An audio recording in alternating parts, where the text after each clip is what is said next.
Hello NEET candidates, welcome to my channel. Telangana state ने MBBS management quota के special stay vacancy round का schedule release किया है। तो इस शेड्यूल के अकॉर्डिंग एक additional stay vacancy round conduct कराया गया था 3 नवंबर को। तो उसमें टोटल 8 अलॉटमेंट्स हुई थी, जिनमें से 2 कैंडिडेट्स ने सीट को ज्वाइन नहीं किया।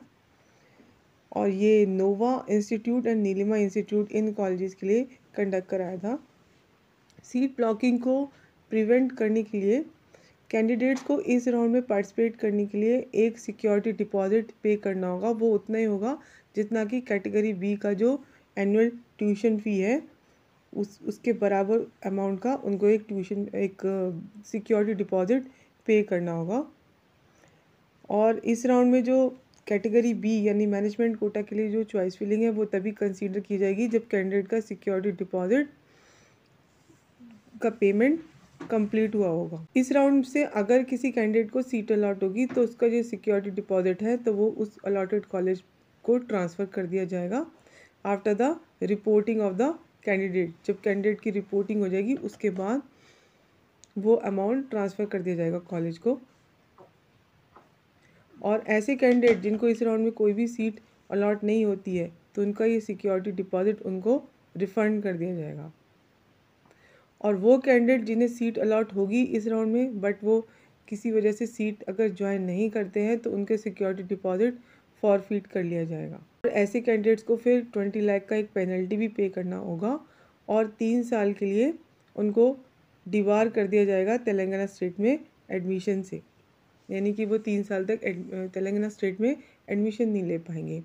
अब देख लेते हैं कि सिक्योरिटी डिपॉजिट कितना पे करना है। आपको 11 लाख रुपीज़ का पेमेंट करना होगा सिक्योरिटी डिपॉजिट का, और ये आप डीडी बनाकर पे करेंगे। तो ये जो डीडी है ये बनाना है DD in favour of registrar KNR UHS payable eight Warangal, और इसको आपको सबमिट कराना होगा helpline centre director of admissions Kakatiya university Warangal.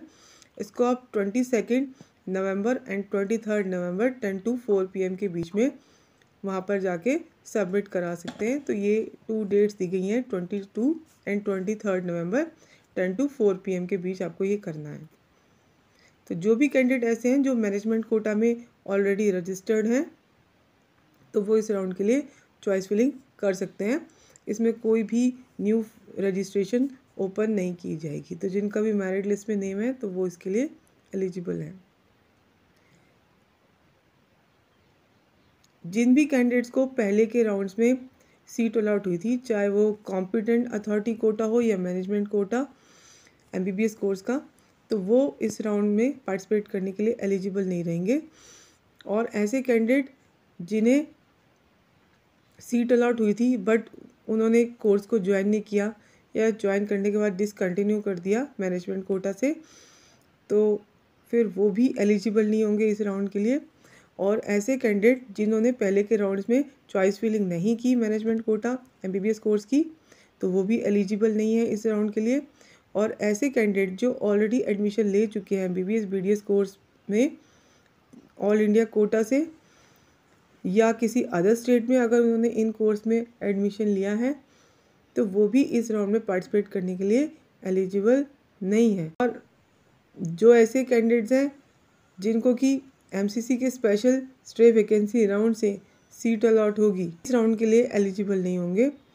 और कोई अगर कैंडिडेट ऐसा है जिसने ऑलरेडी MBBS कोर्स में एडमिशन ले लिया है किसी भी मेडिकल कॉलेज में, तो उसको ये एडवाइस किया गया है कि वो इस राउंड में चॉइस फिलिंग ना करे, क्योंकि इससे सीट ब्लॉकिंग होती है। अगर कोई कैंडिडेट इन रूल्स को फॉलो नहीं करता और अगर किसी भी स्टेज पे जाके यूनिवर्सिटी को ये पता चलता है तो उसका एडमिशन कैंसिल कर दिया जाएगा और उसकी जो सारा इन्फॉर्मेशन है वो NMC को आगे फॉरवर्ड कर दी जाएगी। तो जितने भी मैंने कैटेगरी बताई है अभी, तो ये जितने भी एलिजिबल कैंडिडेट्स हैं तो वो उनको अलाउ नहीं किया जाएगा कि वो इस राउंड में चॉइस फिलिंग करें। उसके बाद शेड्यूल देखते हैं कि चॉइस फिलिंग का शेड्यूल क्या है। तो जितने भी एलिजिबल कैंडिडेट हैं जिनका भी की फाइनल मेरिट लिस्ट में नेम है मैनेजमेंट कोटा MBBS कोर्स के, तो वो सभी इसमें चॉइस फिलिंग कर सकते हैं। इसकी चॉइस फिलिंग 27 नवंबर 8 AM से स्टार्ट हो जाएगी और इसका लास्ट डेट भी 27 नवंबर 6 PM तक है, यानी कि आप 27 नवंबर 8 AM से लेके 6 PM के बीच में इसकी चॉइस फिलिंग कर सकते हैं। इसके लिए आपको एक लिंक भी दिया गया है यहाँ पर, उस पर जाकर आपको करनी होगी चॉइस फिलिंग। अब यहाँ पे सीट मैट्रिक्स दिया गया है कि किन कॉलेजेस में सीट वैकेंट है MBBS कोर्स की। एक तो Neelima institute of medical sciences है, उसमें जनरल कैटेगरी में 1 सीट है। जो Nova institute of medical sciences है उसमें भी जनरल कैटेगरी में 1 सीट है। फिर जिन भी कैंडिडेट्स को इस राउंड में सीट अलॉट होगी, एक उन्हें यूनिवर्सिटी फ़ी पे करनी होगी पेमेंट गेटवे के थ्रू, यानी ऑनलाइन आपको पेमेंट करना होगा डेबिट कार्ड, क्रेडिट कार्ड या इंटरनेट बैंकिंग के थ्रू। उसके बाद ही आप अपना अलॉटमेंट लेटर डाउनलोड कर पाएंगे। तो ये जो यूनिवर्सिटी फ़ी है वो है 40,000। इसके बाद यहाँ ट्यूशन फ़ी के बारे में बताया गया है। तो ट्यूशन फ़ी जो है Nova institute of medical sciences की 11,55,000 है और Neelima institute of medical sciences की है 15 लाख। ट्यूशन फ़ी है ये आपको जब आप रिपोर्टिंग के लिए जाएंगे तब आपको उस मेडिकल कॉलेज में जाके पे करनी होगी। और जो सिक्योरिटी डिपॉजिट है वो अलॉटेड कॉलेज को ट्रांसफ़र कर दिया जाएगा। बाकी का जो अमाउंट है वो कैंडिडेट्स को वहाँ कॉलेज में पे करना होगा। बाकी कुछ ये जनरल टर्म्स एंड कंडीशंस हैं कि वही कैंडिडेट इसमें चॉइस फिलिंग करेंगे जिनका कि फाइनल मेरिट लिस्ट में नेम है। आप रिपोर्टिंग के लिए जाएंगे तो आपको सारे ओरिजिनल डॉक्यूमेंट्स लेके जाने होंगे। तो ये इंपॉर्टेंट कुछ हैं पॉइंट्स। इसमें ये भी बताया गया कि यूनिवर्सिटी फ़ी जो आप पे करेंगे वो रिफ़ंड नहीं होगी। फिर भी आपकी कोई क्वेरी हो तो आप मुझे कमेंट बॉक्स में कमेंट करके पूछ सकते हैं। Thank you.